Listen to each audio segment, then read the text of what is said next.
there is no evidence whatsoever that the Quran was recited in the graveyard by the Prophet ﷺ, by the Sahaba radiallahu anhum,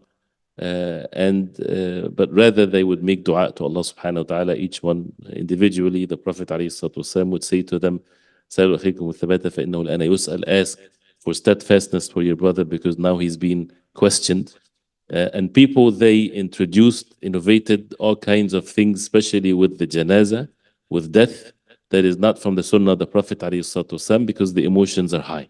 And people, they want to feel that they're doing something to the deceased to the best of their ability. So they introduce things, and there is barakah in the Quran, so why not read Quran? Right? And the way the people, they do it like this is not from the Sunnah of the Prophet ﷺ. This is from the bid'ah, the innovations of the janazah. But if someone is standing, can someone says it's bid'ah if a person standing by the graveyard and the janazah and he recites verses of the Quran that he in his memory, there's nothing wrong with that for one person to do this. But it's the collective, it's the rituality of things that people introduce things in something that happened and repeated at the time of the Prophet ﷺ without being done. And the famous hadith of Iqra'u Yasin ala mawtakum, recite Surah Yasin on your dead.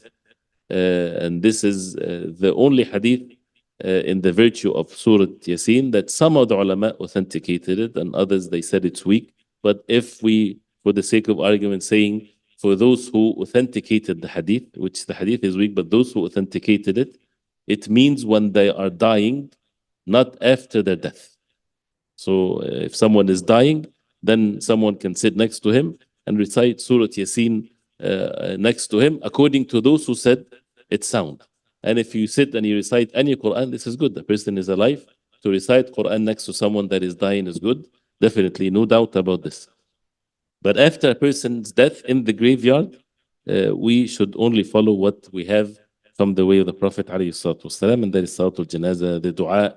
Amr ibn al-As, when he was dying and he's giving the wasiyah to his son Abdullah ibn Amr ibn al-As, when he dies, stay by my grave for a short while, to, of course, with the dua, so that I see how am I going to respond to the angels.